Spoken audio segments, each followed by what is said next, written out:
சமைக்கும் போது ஒரு லவ்வோட சமைக்கணும்டா. அதான் பாதி ருசியே. வெங்காயம் நறுக்கும் போது கூட ரசிச்சு நறுக்கணும், லவ்வோட. வணக்கம் அண்ட் வெல்கம் டு இன்லாஸ் சமையல். இன்னைக்கு நம்ம பார்க்க போகிற டிஷ் அவரைக்காய் கேரட் பொரியல். அதுக்கு என்னென்ன தேவை, எப்படி செய்யலாங்கிறத பார்க்கலாம். வணக்கங்க. இப்போ நான் ஒரு 1/4 கிலோ அவரைக்காய் வாங்கிட்டு அதை நல்லா சுத்தமாக கழுவிட்டு இப்படி நீல வாக்கில் கட் பண்ணி வச்சுருக்கிறேன். நல்லா இவ்வளோ மெல்லிஸாக கட் பண்ணி வச்சுருக்கிறேன். அதே மாதிரி ஒரு 2 கேரட்டு, அதையும் இந்த மாதிரி நீல வாக்கில் கட் பண்ணி வச்சுருக்கிறேன். அப்போ தான் சீக்கிரம் வேகும் நமக்கு. ஒரு பெரிய வெங்காயம் பொடிசாக நறுக்கி வச்சுருக்கிறேன். கொஞ்சம் தேங்காய் நம்ம கடைசியாக சேர்த்துக்கிறதுக்கு இந்த பொரியலுக்கு. 4 பச்சை மிளகா நீல வாக்கில் கீறி வச்சுருக்கிறேன். கொஞ்சம் கருவேப்பிலை. இப்போ நம்ம அதை எப்படி செய்கிறதுன்னு பார்க்கலாம் வாங்க. இப்போ ஸ்டவ்வில் ஒரு சின்ன கடாய் ஒன்று எடுத்து வச்சுக்கோங்க.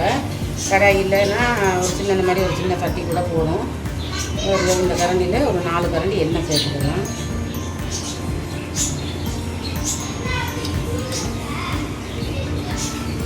நாலு கரண்டி எண்ணெய் இதில் சேர்த்துருக்கேன். எண்ணெய் காயட்டும். காஞ்சதும் கொஞ்சம் கடுகு உளுத்தம் பருப்பு,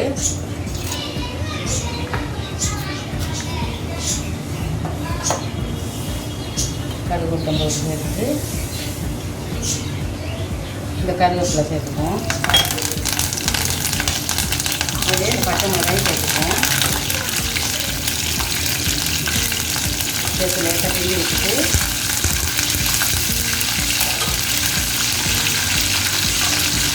இந்த ஒரு வெங்காயம் கட் பண்ணி வச்சுட்டு அதையும் சேர்த்துவாங்க.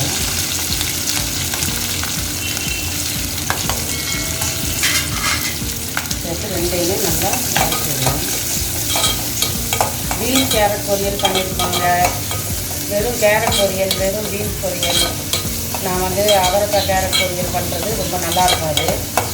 வீட்டில் எல்லாருக்கும் ரொம்ப பிடிக்கும், டேஸ்ட்டாகவும் இருக்கும். இந்த வெங்காயம் லைட்டாக வரும்போது நம்ம கொஞ்சம் உப்பு சேர்த்துக்குவோம். ஒரு 1/2 ஸ்பூன் உப்பு.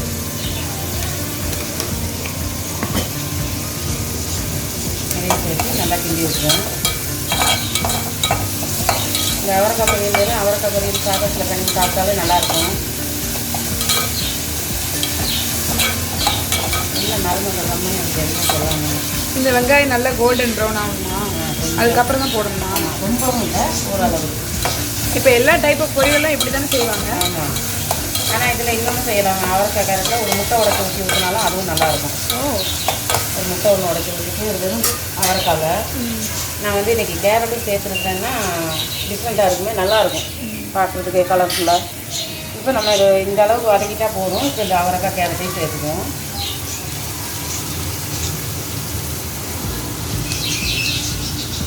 நமக்கு சீக்கிரம் வேகணும்னா லைட்டாக தண்ணி தொளிச்சிக்கலாம்.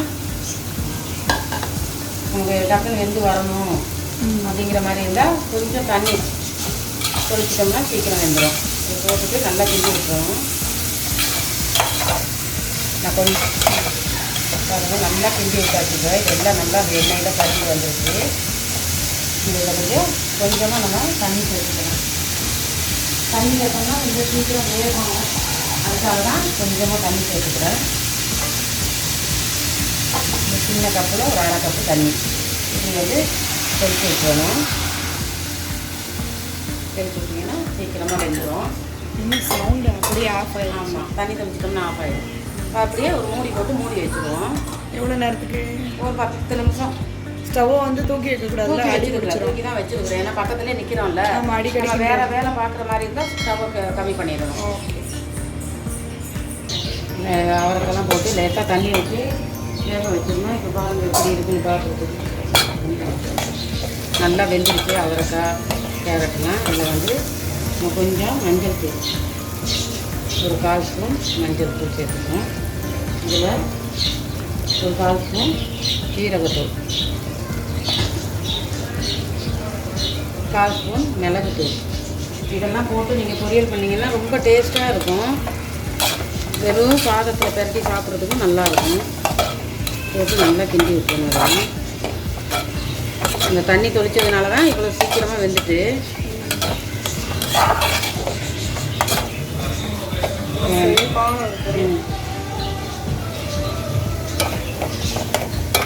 அடுப்பு வந்து சிம்மில் வச்சுருந்தேன். இப்போ நான் பக்கத்தில் இருக்கிறதுனால ஃபாஸ்ட்டாக வச்சுட்டேன்.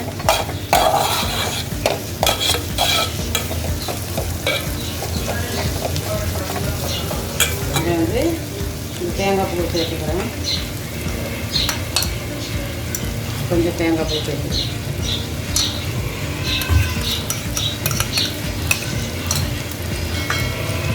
நல்லா அது சிம்மில் வச்சுட்டு நல்லா கிண்டி வச்சுக்கணும்.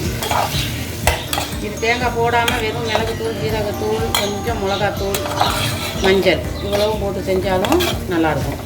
தேங்காய் வேணான்றவங்க பொரியலுக்கு மேக்ஸிமம் தேங்காய் தான் போடுவாங்க. இந்த பொரியலை வந்து அந்த ரொம்ப பிடிக்கும். மெயினாக இந்த பொரியலுக்கு வந்து நம்ம தேங்காய் சேர்க்காமல் செஞ்சால் இன்னும் நல்லாயிருக்கும். அவ்வளோதான் பொரியல் ரெடி. ஒரு செகண்ட் மட்டும் அடுத்தது கொஞ்சம் ஃபாஸ்ட்டாக வச்சாரு. ரெடியாகிடுச்சு. நல்லா கிண்டி விட்டுட்டேன் நான். இப்போது வேறு பவுலில் மாற்றிக்குவோம் நம்ம.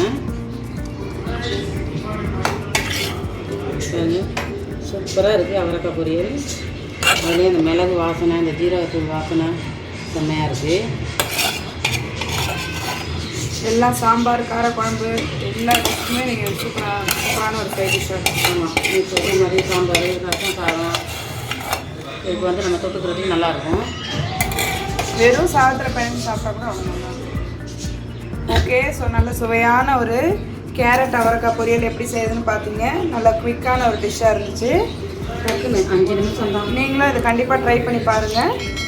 எல்லா விதமான vegetarian, non veg dish, vegetarian dish எல்லாத்துக்குமே நல்லாயிருக்கும். இந்த சமையலுக்கு சப்ஸ்கிரைப் பண்ணாதவங்க எங்கள் சேனலுக்கு தொடர்ந்து உங்கள் சப்போர்ட்டை கொடுங்க. சப்ஸ்கிரைப் பண்ணுங்கள். அடுத்து ஒரு நல்ல வீடியோவோடு உங்களை சந்திக்கிறோம். until then bye. ஓகே, பாய். சமைக்கும் போது ஒரு லவ்வோட சமைக்கணும்டா, அதான் பாதி ருசியே. வெங்காயம் நறுக்கும் போது கூட ரசிச்சு நறுக்கணும், லவ்வோட.